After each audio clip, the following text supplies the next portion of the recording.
बात है। किसी गांव में एक किसान रहता था। वह रोज भोर में उठकर दूर झरनों से स्वच्छ पानी लेने जाया करता था।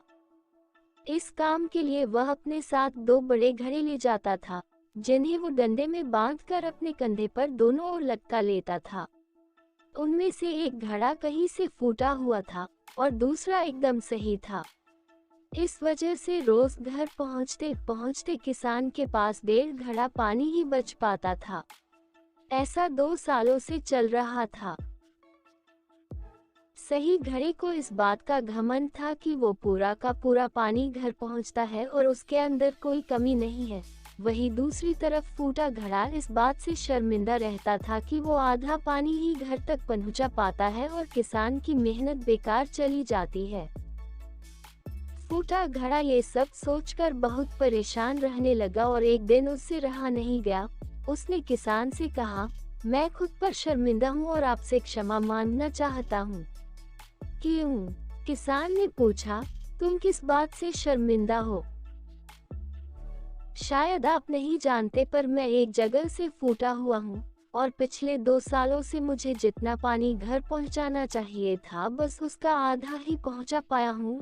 मेरे अंदर ये बहुत बड़ी कमी है और इस वजह से आपकी मेहनत बर्बाद होती रही है। फूटे घड़े ने दुखी होते हुए कहा।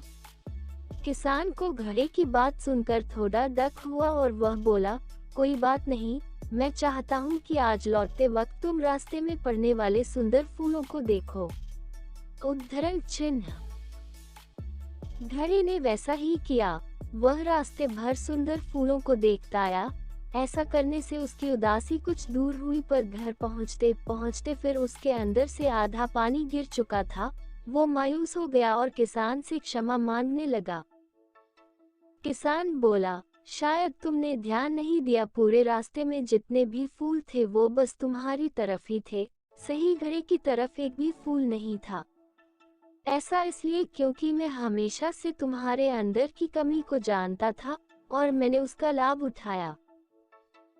मैंने तुम्हारे तरफ वाले रास्ते पर रंग बिरंगे फूलों के बीज बो दिए थे। तुम रोज थोड़ा थोड़ा करके उन्हें सींचते रहे और पूरे रास्ते को इतना खूबसूरत बना दिया। आज तुम्हारी वजह से ही मैं इन फूलों को भगवान को अर्पित कर पाता हूँ और अपना घर सुंदर बना पाता हूँ। तुम ही सोचो, अगर तुम जैसे हो वैसे नहीं होते तो भला क्या मैं ये सब कुछ कर पाता।